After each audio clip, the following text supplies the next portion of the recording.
La escóbula de la brújula. Bueno, Marcos, precisamente hoy es un tema del que, bueno, has disfrutado especialmente. Sí, bueno, la verdad es que sí, porque la cuestión está de... disfrutado todavía. Sí, está disfrutando aquí, como, ¿sabes? El humor es lo mío, aunque yo no... Bueno, la cuestión es que, en fin... termina podría. Esa hidromiel hace sus efectos. No he tomado ni gota. La cuestión está en que, bueno, a mí siempre he visto en la pintura y en los artistas como una dificultad en lo que es en el arte de encargo, en el arte religioso, en el arte... pues de las jerarquías de poder y todo eso, muy difícil de meter el humor, puesto que estaba mal visto. ¿Por qué? Porque os voy a contar lo que es el humor. Yo lo veo, la jocosidad, es como una especie de punto de explosión, de catarsis que ocurre cuando tú en la realidad tienes una visión continua de la realidad que tienes a nuestros sentidos, y ocurre que algo absurdo irrumpe inteligentemente y te hace brotar la carcajada. Pero eso está asociado y ha sido siempre asociado pues con la ruptura de los dogmas, etcétera, etcétera. Como por ejemplo, según dice, que hemos estado hablando antes de filósofos, hay un filósofo y ensayista, Javier Gomá, pues director actualmente de la Fundación Juan March, y le escuché una frase estupenda que dijo en una de sus conferencias, fijaos, en presentación de un festival que ha tenido hace poco en Bilbao, que se llamaba JA es el Festival Internacional de Literatura y Arte con Humor, y ha sucedido en Bilbao. Y él decía, el humor es enemigo del totalitarismo político. Es decir, el humor en realidad es lo primero que se prohíbe. Claro. Pues en fascismos, en el nazismo, en el terror estalinista, no cabe reírse de los dogmas, con lo cual, fijaos también que hemos pasado épocas como de que todas esas historias se ha reprimido. ¿Dónde empezamos a ver, por ejemplo, el estilo, cosas realmente graciosas? Lo vemos, por ejemplo, en el Bosco, en el Jardín de las Delicias, donde vemos todas esas cosas, esas escenas de las que muchas de ellas hemos perdido las claves, claro, para poder descifrarlo. Sí.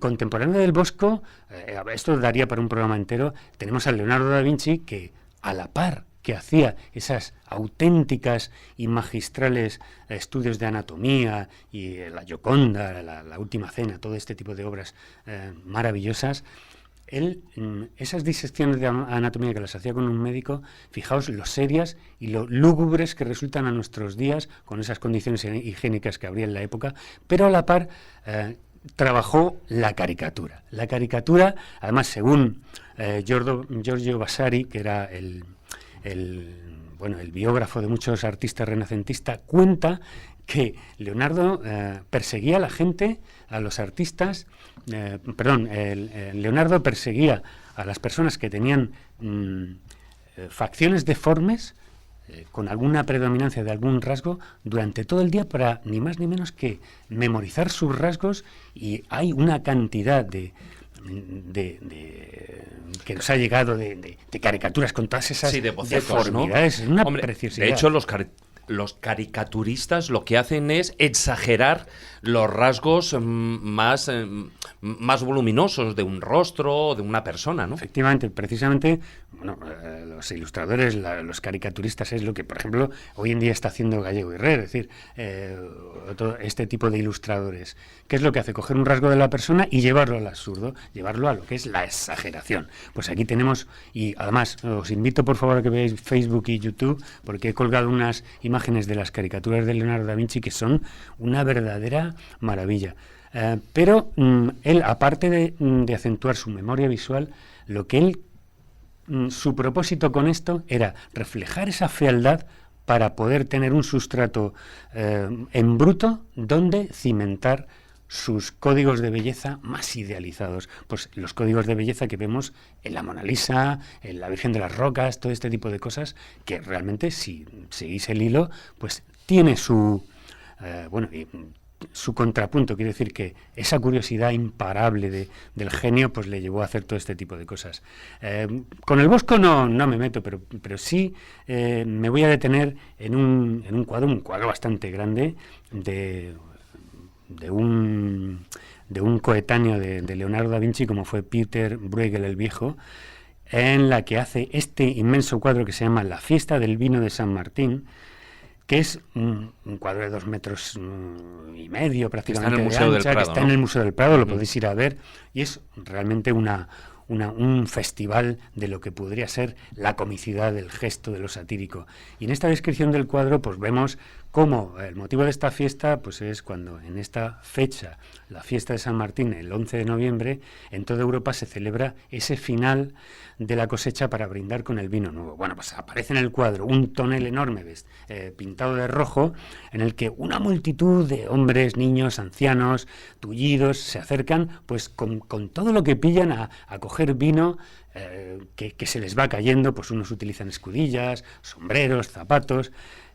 Vemos como alguien está totalmente caído en el suelo y está totalmente ebrio y desmayado, otros se pelean. Otros están vomitando, Otros se ve por están ahí, ¿no? vomitando. Miradlo, si os podéis descargar una buena imagen de las que proporciona el Museo del Prado o la propia Wikipedia, que es enorme, podéis rastrear aquí hay lo menos 150 o 200 figuras, que como hacía el Bosco, tenía una minuciosidad pasmosa, increíble.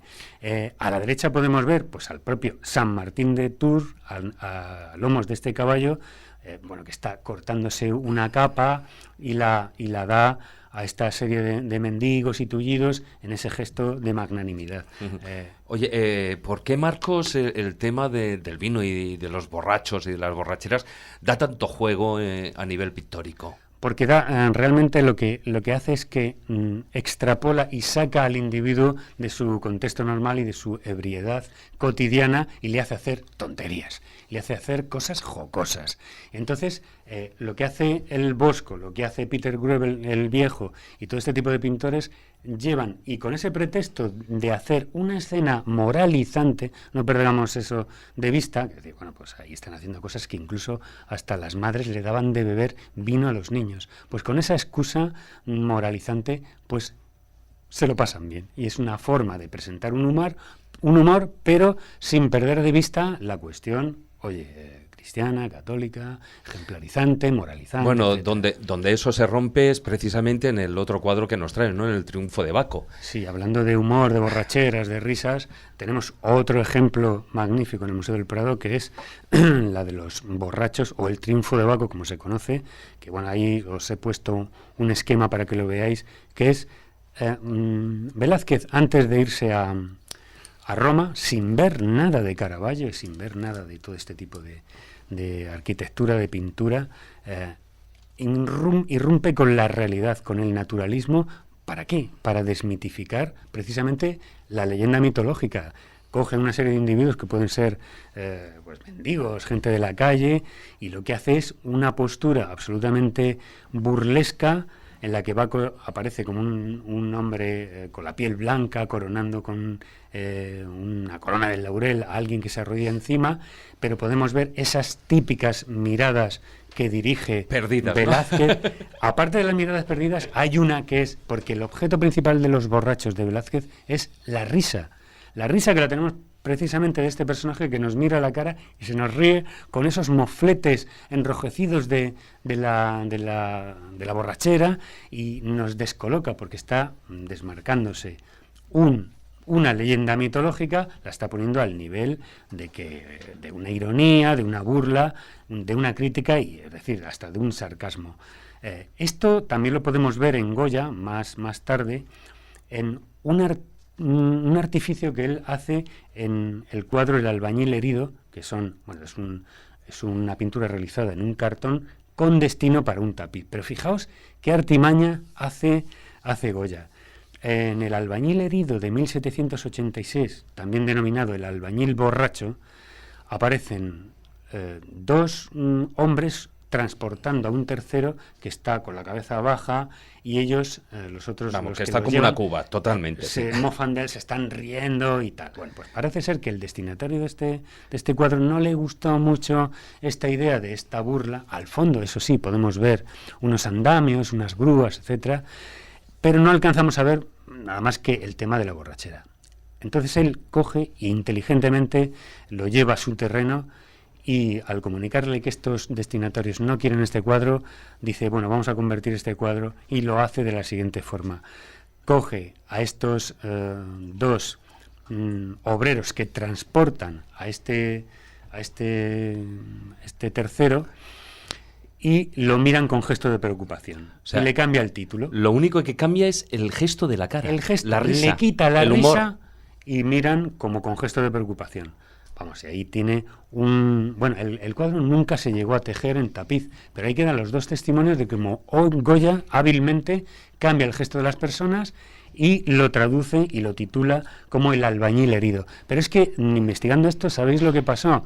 En esta época había una serie de edictos en la que se acusaba a los capataces de que cualquier herido que hubiera en las obras tenían que pagar daños y perjuicios del albañil y de la familia, ni más ni menos.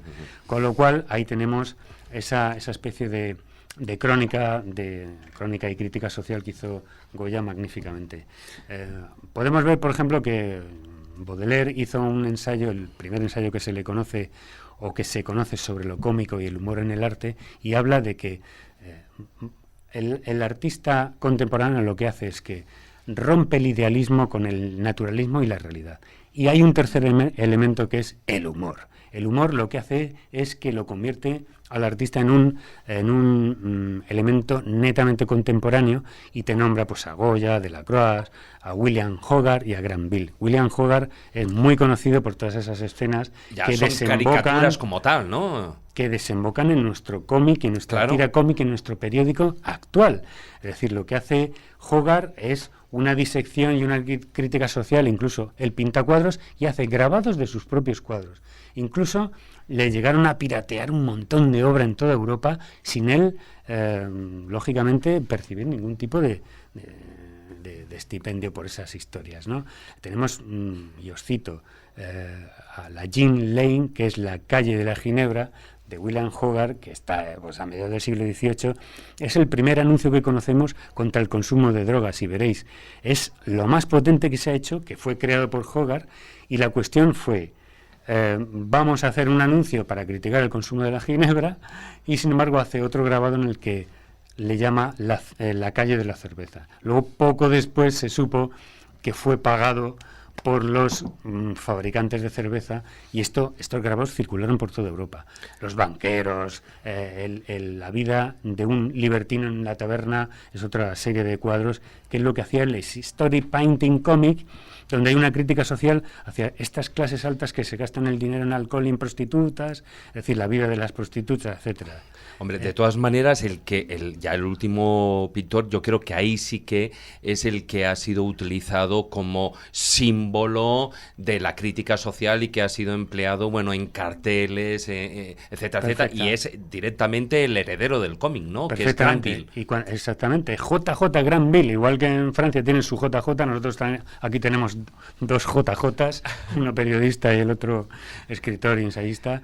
Él era JJ Granville, que era francés, y bueno, pues sabéis ese tipo de fisonomías, de figuras humanas con cabezas de animales, que os sonará de Alicia en el País de las Maravillas y todo este tipo de cosas, en la que la fuerza de lo icónico irrumpe, pues, y su medio ideal pues es ni más ni menos que la viñeta y el cómic, y además tiene un poder de persuasión público excepcional y además muy propagado.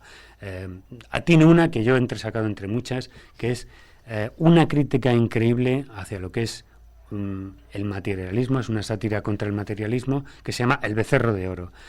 Y os lo describo, es cuatro individuos que transportan un arca de la alianza, pero en vez de llevar las tablas de la ley de Moisés, lo que lleva es al becerro de oro con una capa hecha de lo que son billetes, ¿no?